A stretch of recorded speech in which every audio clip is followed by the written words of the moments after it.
Hello there, my friend. Have you ever woken up feeling like your body just isn't cooperating like it used to? Like those daily walks that once energized you now leave you more drained than refreshed? If that sounds familiar, lean in close, because what I'm about to share might just change how you approach your golden years. You see, for decades we've been told walking is the golden ticket to staying healthy. But here's what doctors aren't saying loudly enough. Once you hit 75, walking more can actually put you at risk. It's a truth that caught me off guard too. My neighbor, Helen, sharp as a cack at 78, learned this the hard way when a long walk led to a nasty fall. Her doctor sat her down and said, "Helen, it's time to walk less and work smarter." And that's exactly what we'll explore today, the 6 powerful shifts that keep you strong, independent, and joyfully active long after 75. No complicated routines or expensive gadgets, just simple, science-backed wisdom that fits right into your life. Ready? Let's begin where Helen did. First, balance isn't just about standing steady. It's your armor against life's biggest threats. Think about it.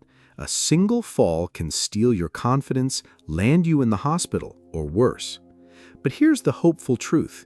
You can rebuild that stability like laying bricks, one small exercise at a time. Helen started with something as simple as brushing her teeth while standing on one foot, just 30 seconds per side, holding the counter. Within weeks, she noticed she wasn't wobbling when she bent to pet her cat or reached for a teacup. Then she added tightrope walks, heel to toe across her living room rug while humming her favorite hymn. Today she's back tending her roses, knees muddy, smile wide. The magic isn't in grand gestures. It's in moments like pausing to stand on one leg while waiting for the kettle, or tracing imaginary circles with your hips while the morning news plays. These tiny acts wake up the muscles that protect you from falls and rebuild the confidence to live boldly. Now let's talk about something we often ignore until it screams at us: flexibility. Arthur, a 76-year-old retired mechanic, swore by his daily walks, but his shoulders grew so stiff he couldn't reach his favorite coffee mug on the top shelf. His doctor explained, "Walking keeps your heart ticking, Arthur, but it won't unstick your joints." So Arthur began what he calls his oil change routine, just 5 minutes every morning while his oatmeal cooked. Shoulder rolls like he's gently closing antique windows, ankle circles that mimic pressing pedals with his toes. And my favorite, the magic scarf stretch. Imagine slowly drawing a silk scarf up your back with both hands. Within weeks, he could reach that mug, and something unexpected happened. The nagging ache in his lower back? Gone. Here's what Arthur discovered. Your joints are like hinges. Leave them unused, and they rust. But a little daily motion keeps them gliding smoothly. Try this now. Sit tall, interlace your fingers, and push your palms toward the ceiling like you're lifting the sky. Feel that delicious stretch along your sides? That's your body saying thank you. What ties Helen and Arthur's stories together? They stopped chasing step counts and started nurturing how their bodies move. And that shift from quantity to quality is where true freedom begins. Now, I'd love to hear from you. In the comments, share one small way you'll honor your body today. Maybe it's practicing that magic scarf stretch or trying a heel-to-toe walk. Your wisdom inspires our whole community. If this resonated, tap that like button. It helps others find this life-changing conversation. And if you haven't yet, hit subscribe and the bell. Because next time, we'll dive into 2 more game changers: how to eat for lasting vitality without dieting, and the stunning link between laughter and longevity. Until then, remember your best years aren't behind you. They're waiting to be lived with newfound strength and grace. Stay blessed, my friend. My friends, we talked about how Helen reclaimed her confidence through balance exercises and how Arthur unstuck his joints with simple stretches. But here's something I've learned. True vitality isn't just about moving well. It's about fueling wisely and tending to your inner light. Let's pick up right where we left off. Now, let's chat about something we all love: food. But not diets or deprivations. I'm talking about eating with intention. Meet Martha, a 77-year-old former baker who adored her daily walks but felt constantly drained. "I eat salads and oatmeal," she'd say. Yet her doctor revealed a hidden gap. "Martha, your body craves protein like a garden craves rain after drought." You see, after 75, our bodies struggle to absorb nutrients efficiently, especially protein. Without it, muscles weaken, wounds heal slower, and energy plummets. Martha's solution? She started adding what she calls little handshakes of strength to every meal. A spoonful of Greek yogurt in her morning oats, a handful of lentils in her soup, a few almonds with her afternoon tea. "I'm not counting grams," she laughs. "I'm just being friends with my fork." But here's her secret weapon: hydration as habit. Martha keeps a cheerful teapot on her counter, sipping herbal blends all day. "Water's my silent partner," she winks. Dehydration masquerades as fatigue or confusion as we age, yet thirst signals fade. So try this. Place a glass where you pause often, by your reading chair, the kitchen sink.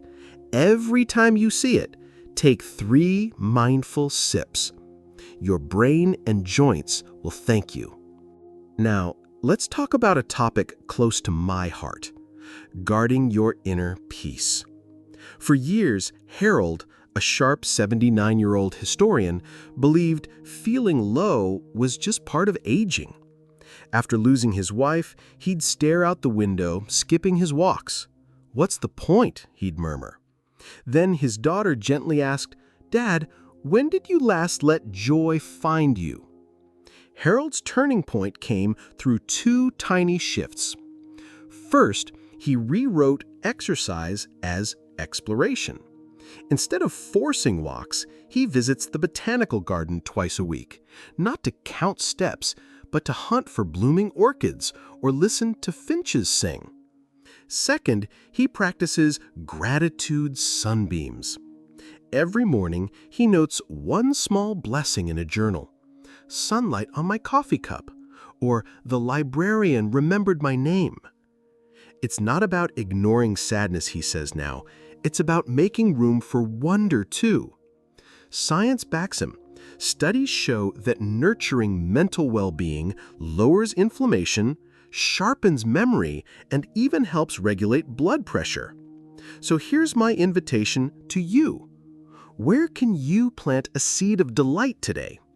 Maybe it's playing a favorite song and swaying in your socks, calling a friend to share a silly memory, keeping a joy jar, drop in notes about moments that made you smile. These aren't frivolous acts, they're lifelines, because a heart at peace heals the body from the inside out. Now, I see you nodding. You get it. But what about physical strength? That's where Robert's story shines. Robert, at 80, believed strength training meant grunting in a gym. Then his granddaughter placed soup cans in his hands while he watched the news. "Papa, pretend you're pushing away rain clouds," she'd say. He'd press overhead 10 times, then rest. Within weeks, standing up from his recliner felt effortless, no more pushing off the armrests. "Turns out," Robert chuckles, "my muscles were just asleep, not retired." His secret? Start absurdly small. Fill empty milk jugs with water for bicep curls. Practice sit to stands from your kitchen chair, hands on thighs for support. Hug a pillow tight for 10 seconds to strengthen your core. "It's not about building muscles for show," Robert insists. "It's about keeping my independence. I want to carry my own groceries, open jars, and pick up my great-grandbaby." That's the beautiful thread weaving through Martha, Harold, and Robert's stories. They stopped chasing more and started embracing meaningful. Less walking, more savoring. Less striving, more thriving. Your turn now. Which of these spoke to you? Was it Martha's protein-packed bites, Harold's gratitude sunbeams, or Robert's soup can strength? Share one tiny step you'll try in the comments. Your journey inspires us all. If this felt like a warm conversation, not a lecture, give the video a thumbs up. It helps spread these lifelines. And if you haven't yet, tap subscribe and that little bell. Next time, we'll explore the final piece of the puzzle, the stunning power of connection and purpose, along with a surprise bonus habit doctors swear by. Until then, remember, your spirit's resilience is your greatest strength. Nourish it fiercely. Stay curious. Stay vibrant, my friend. Welcome back, dear friend. We've walked this path together, from rebuilding balance and freeing stiff joints to nourishing your body and tending your spirit. But today, we arrive at the heart of it all. How to weave these threads into a life that doesn't just last, but glows. Let's step gently into the final truths. First, let's talk about something we rarely name: loneliness. It's not just an ache in the heart. Science shouts loud and clear. Isolation weakens the immune system faster than smoking. Meet Fred, 81, who buried his wife 2 winters ago. "I'd walk miles to fill the silence," he admits, "but my knees gave out and the loneliness stayed." Then his granddaughter signed him up for a community choir. "Singing," Fred scoffed. "I can't carry a tune." But that first night, shoulder to shoulder with strangers harmonizing on Blue Moon, something cracked open. "We were awful and glorious," he grins. "Now Thursdays taste like hope." Here's the miracle. Fred's doctor tracked his blood pressure dropping 20 points in months. "Connection," she told him, "is your strongest medicine." You don't need a choir. Maybe it's sharing crossword puzzles at the library, joining a gardening club, even if you grow 1 pot of basil, teaching a skill you love, knitting, woodwork, storytelling, to a neighbor's child. Because isolation whispers lies. You're irrelevant. Community roars back. You belong. Now, the quiet power of purpose. Eleanor, 83, spent years walking her neighborhood loop for health. Then, arthritis clipped her wings. "I felt useless," she confided, until her church asked her to phone lonely seniors every Tuesday. "Just check if they need milk or a laugh," they said. Eleanor's caring calls became her anchor. "Frank tells me about his war medals. Agnes recites recipes I'll never cook," she chuckles.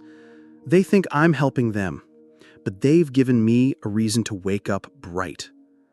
Science calls this the helper's high, a biological surge of healing hormones when we serve others.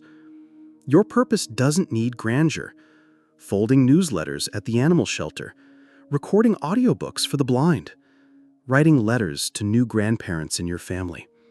When you know you matter, your body fights harder to stay. Now, the surprise habit doctors beg seniors to embrace. It's not what you think. Ready? Consistency over intensity. That's it. No magic pill. See, Dr. Amina Patel, a geriatric specialist, told me I'd rather patients do 5 minutes of balance exercises daily than an hour once a month. Tiny, steady wins rebuild the body's trust. How it works? Missed your stretches? Do 1 shoulder roll, not 20. Forgot protein at lunch? Add chickpeas to dinner. Too blue to call a friend? Text an emoji. Progress isn't perfection. It's showing up gently, again and again. Let's tie it all together with Sarah's story. Remember her from the start?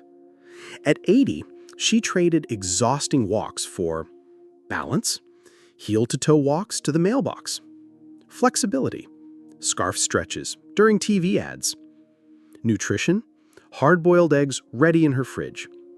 Joy, belting Motown hits while washing dishes. Strength, lifting her cat like a furry dumbbell, 10 reps. Connection, weekly tea with her great-grandson. He teaches me TikTok dances. Her aha moment, I stopped chasing healthy and started building a life. So here's your invitation, my friend. 1. Start absurdly small. Pick one thing, a 2-minute stretch, a protein snack, one phone call to an old friend. 2. Listen to your body's whispers, not society's shouts. Rest is sacred. 3. Celebrate tiny victories. Got out of bed? Champion. Remembered your vitamins? Brilliant. You've survived decades. Now it's time to thrive. Before we go, a request from my heart. Comment below. Share one tiny step you'll take this week. Your courage inspires others. Tap like if this felt like a warm chat with a friend. Subscribe and hit the bell. We're building a village of wisdom here. And remember, your best years aren't behind you. They're waiting in the small, sunlit moments. The stretch that frees your shoulders, the soup shared with a neighbor, the deep peace of knowing you are enough, exactly as you are today. Walk gently, love fiercely, shine on. Until next time, stay blessed.